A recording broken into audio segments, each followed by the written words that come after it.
السلام عليكم، كي دايرين؟ لاباس عليكم؟ بخير؟ اموركم هانيه؟ كنتمنى يلقاكم الفيديو ديالي في احسن الاحوال. مرحبا بكم معايا في فيديو جديد ووصفه جديده. اليوم غادي نقترح عليكم واحد طويجين ديال الحوت.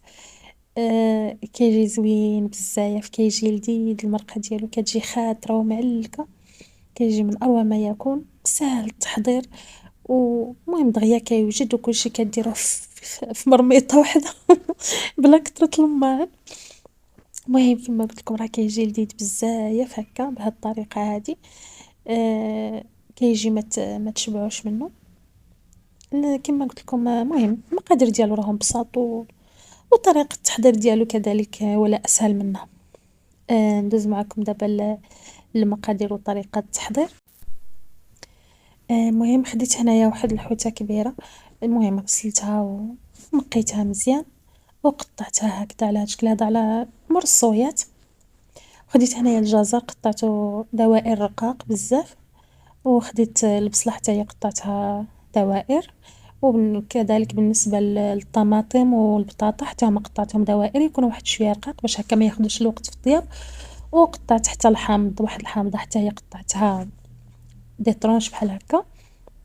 هنايا خديت، غادي ندوز باش ندير معاكم الشرموله. المهم خديت واحد الربيطه ديال المعدنوس، ماشي ربطه كبيره بزاف. المهم جاز واحد 4 المعالق هكا كيفاش يتقطع ولا 5. وضفت عليهم 4 ديال الفصوص ديال الثوم محكوكين. ضفت شويه ديال السكنجبير، واحد نص معلقه. شويه ديال الكمون حتى واحد نص معلقه. شويه نص معلقه ديال التحميره. شويه ديال الابزار. والخرقوم حتى هو واحد نص معلقه هكاك. ودابا غادي نضيف واحد شويه ديال الهريسه باش تعطي هكا شويه ديال اللذه ديالها. وغادي نضيف كذلك صلصه الصوجه. انا عندي ديك الثقيله، درت هنايا واحد 2 معالق الا كانت عندكم ديك. المهم انا درت 2 معالق صغار، يعني بحال اللي معلقه كبيره. كانت ديك الخفيفه تقدروا ديروا 2 معالق كبار ولا واحد 3 المعالق صغار. عصرتها من نص حامضه وضفتها حتى هي. كنضيف شويه ديال الملون الغذائي باش يعطي هكا شويه ديال اللون. اللي ما بغاش يديروا ما يديروش. وكنضيف هنايا واحد الضامه ديال البنه ديال الحوت.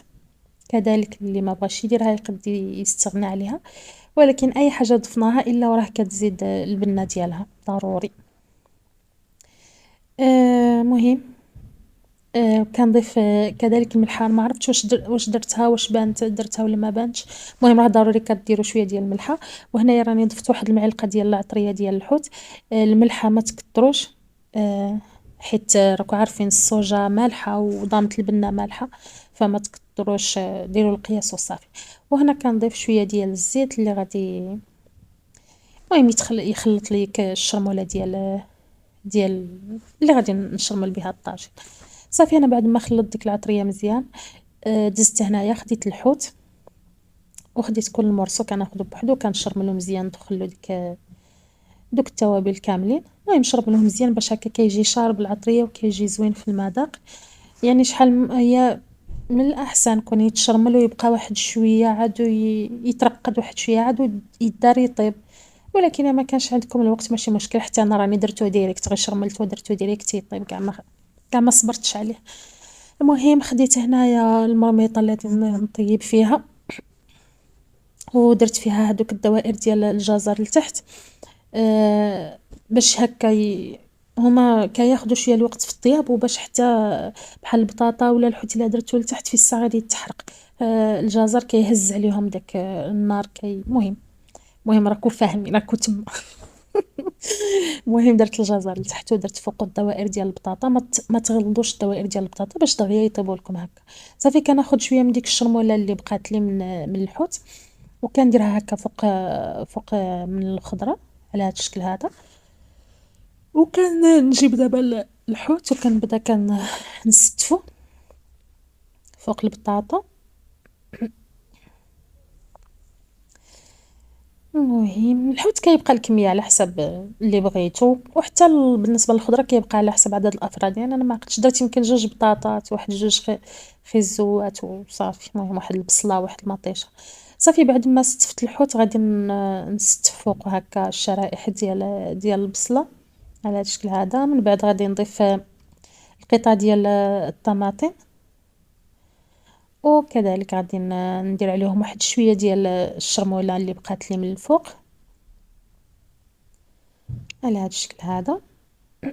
غير كنرش عليهم هكا من الفوق. هما فاش كيبدا يطيب راه كلشي كيتخلط مع داك لوفار ديال الروا وداك الشيء، صافي كيهود العطريه كتهود على كلشي صافي. وكنضيف هنايا الشرائح ديال الحامض، وهنايا ديك الزلافه اللي كنت درت فيها العطريه والشرموله، درت فيها واحد الكاس ديال الماء وشللتها مزيان وكبيته. يعني انا راه غير كاس نتاع الماء اللي درت طيبت به هذا الطاجين هذا، حيت راه الخضره كتطلق الماء راسها، ما تكثروش الماء باش يجيكم بنين صافي. ودرت هنايا واحد المزيوده ديال الحار، وسديت عليه ونقصت عليه وخليته يطيب. هنايا فاش صافي كان طاب ويعني نقول ما بقى له والو، بقى غير شويه ديال المرقه باش يشرب.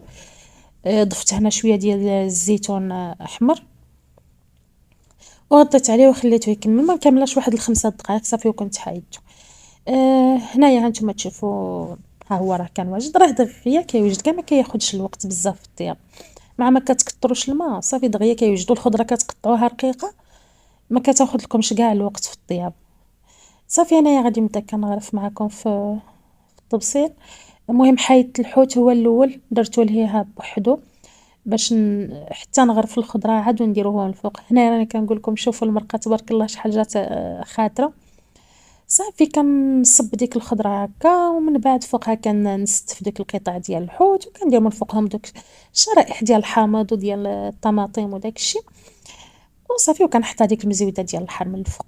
راه البنات ما تخيلوش شحال جازين، جا معلك بحال اللي درت فيه العسل. والله الا جا معسل، جا مزينتو في الدار، عجبهم بزاف. كما قلت لكم جربوه على طريقتي، كيجي من اروع ما يكون.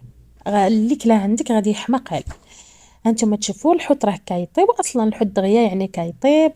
مهم ما كياخدش هو كاع الوقت في الطياب، يعني اللي كياخد الوقت هو الخضره، قطعوها رقيقه ما غاديش تاخد لكم بزاف ديال الوقت في الطياب. يعني لو كنتم مزروبين في الساعه راه كيوجد. هنايا هي البطاطا حتى هي طابت، وهنايا هي خيزو حتى هي طابت. ايوا المهم كنصحكم انكم تجربوه، راه كيجي لذيذ بزاف. واخا راني كثرت بالشكير، ولكن راني متاكده راه ان شاء الله الا جربتوه راه غادي يعجبكم. وصلت معكم دابا لنهايه الفيديو. كنتمنى نكون كنت خفيفه على قلوبكم، كنتمنى تدعموني وتبارطاجيو قناتي مع احبابكم مع اصدقائكم. ما تنساونيش بلايك وتعليق زوين. على امل لقياكم فيديو جديد ان شاء الله. السلام عليكم.